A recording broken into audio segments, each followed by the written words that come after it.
All right, so today we're diving into a story that's pretty familiar, I think, to most people, David and Goliath.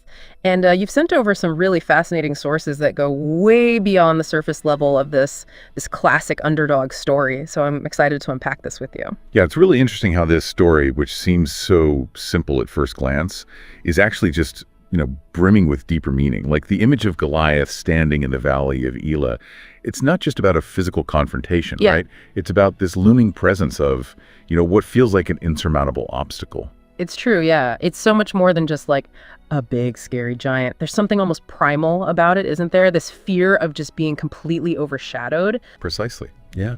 Goliath, he embodies that feeling of being like utterly outmatched, which I'm sure we've all felt at some point in our lives.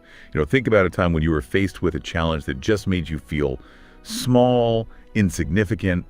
That's Goliath. Oh, absolutely. It's like, I don't know, when you're up for a promotion and the competition just seems overwhelmingly more qualified than you. Yeah. Or even just trying to master a new skill that just seems impossible.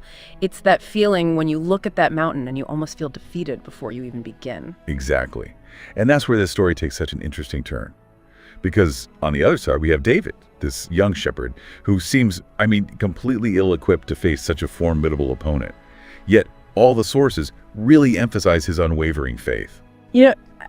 That's what always gets me about this story. It's not just David's, bravery in that moment, but where that courage comes from. That deep-seated belief in something bigger than himself. It's important to clarify, I think, this isn't solely about religious faith, right? It's about the power of belief itself. It's the conviction that, even when all the odds are stacked against you, there's a source of strength you can tap into. What would you say, what are some things that, sources of strength you draw on when you are facing your own Goliaths? That's a big question. I think for me, a lot of it is trying to connect back to my sense of purpose, like remembering why I'm striving towards something in the first place, and leaning on, my support system, the people who believe in me. But, getting back to David, there's this one detail that always kind of stuck with me. It's, when he refuses to wear King Saul's armor, which seems, I don't know, kind of counterintuitive when you think about it. That's such a crucial detail, though. Yeah. Because it really speaks volumes about David's, I think, self-awareness. Mm-hmm. He understands, maybe instinctively, that this battle can't be won by trying to be someone that he's not.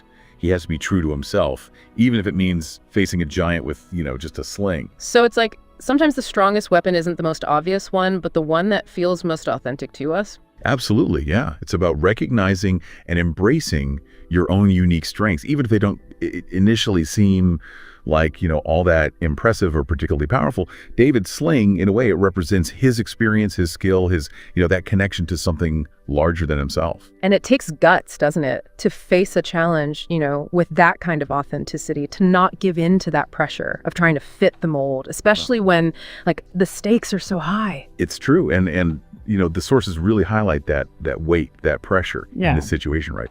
For 40 days, Goliath is taunting the Israelites. Yeah. And for 40 days, they're just paralyzed by fear. It's almost like the longer they hesitate, the more insurmountable he seems. Mm-hmm. Oh yeah, definitely. It's amazing how quickly our perception of what's possible can just totally shift, right? Like one minute you're the seasoned warrior, the next you're frozen in fear. You can't even make yourself take action. Right. It's a good reminder that even the strongest among us can be, crippled by doubt, by that uncertainty.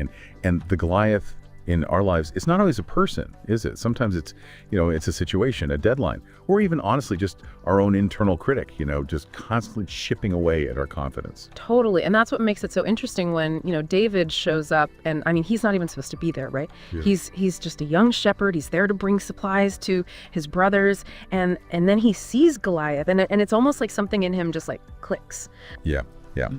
The sources describe his reaction not as fear, interestingly, but more like indignation, almost like he's, offended by the giant's arrogance, or by that fear that's taken root in everyone else. Yeah. He sees the situation with this clarity that the others don't have. Like he's not weighed down by all those expectations. And then that's where his faith becomes such a driving force, right? Not just a source of comfort in a tough situation, but a real call to action. Yes, exactly. It's not passive at all, his faith.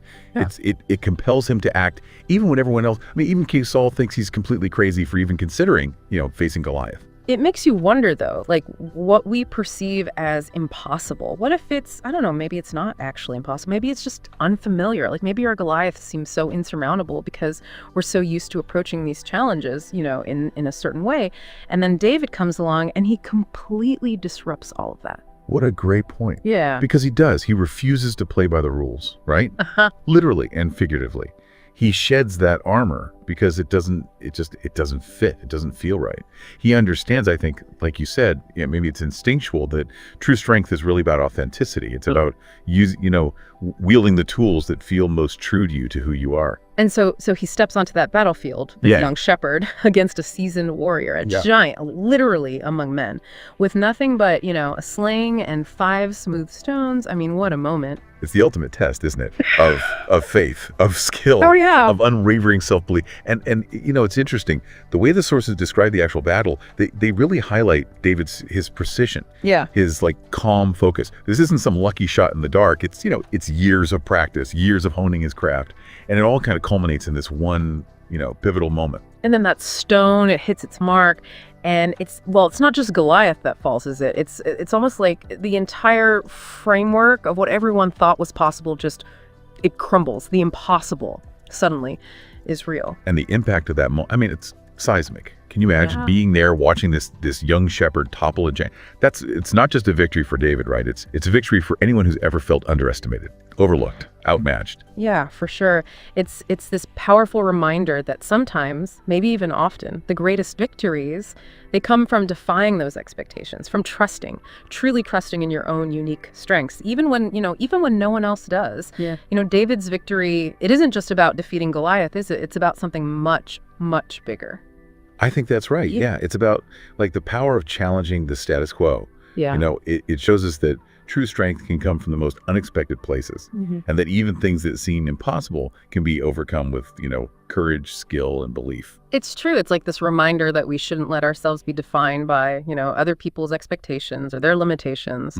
Absolutely. David's story, I mean, it resonates throughout history because it really speaks to, I think, a universal human experience, right? This idea that we all face Goliaths in our lives, those challenges, those obstacles that just feel insurmountable. Right. Like they just seem impossible to overcome. Yeah, exactly. But, David's example, it shows us that we all have this inner strength, this resilience to confront those challenges, even when they seem so much bigger than us. Yeah, it's about finding that wellspring of courage within ourselves, right? That unwavering belief in our own ability to overcome even the most daunting challenges. And often that inner strength, it's fueled by something even, deeper than ourselves, whether it's faith, a sense of purpose, the support of our loved ones. These are all sources of strength that empower us to face our fears and to really strive for something greater. It's true. So as we're, reflecting on this story, on David and Goliath, I'm curious, what resonates most with you? What are some lessons we can take from this tale, this really old story, and actually apply to our lives today? That's a good question. I think for me, the biggest takeaway is that we're all capable of, extraordinary things. Every single one of us. We have unique talents, unique strengths. And sometimes it's in those moments when we feel the most outmatched that we actually discover the true depths of our potential. That's we have to get out of our own way, right? Get out of our heads. Yes, exactly. It's about embracing, who you are, trusting your instincts, and just finding that courage to, face those giants head on, whatever they might be. Absolutely. Well, this has been a really, really insightful conversation. It's amazing to me how a story this old can still feel so relevant to our lives today. It's timeless, isn't it? It speaks to something so fundamental about, I think, what it means to be human, to face challenges with courage, to overcome obstacles, and to never, ever underestimate the power that we have, within each of us to achieve great things. So well said. Well, thank you so much for joining us on this deep dive. We hope that it has inspired you to embrace your unique strengths, to face your challenges head on with conviction, with courage, and to never give up on your dreams, no matter how impossible they may seem.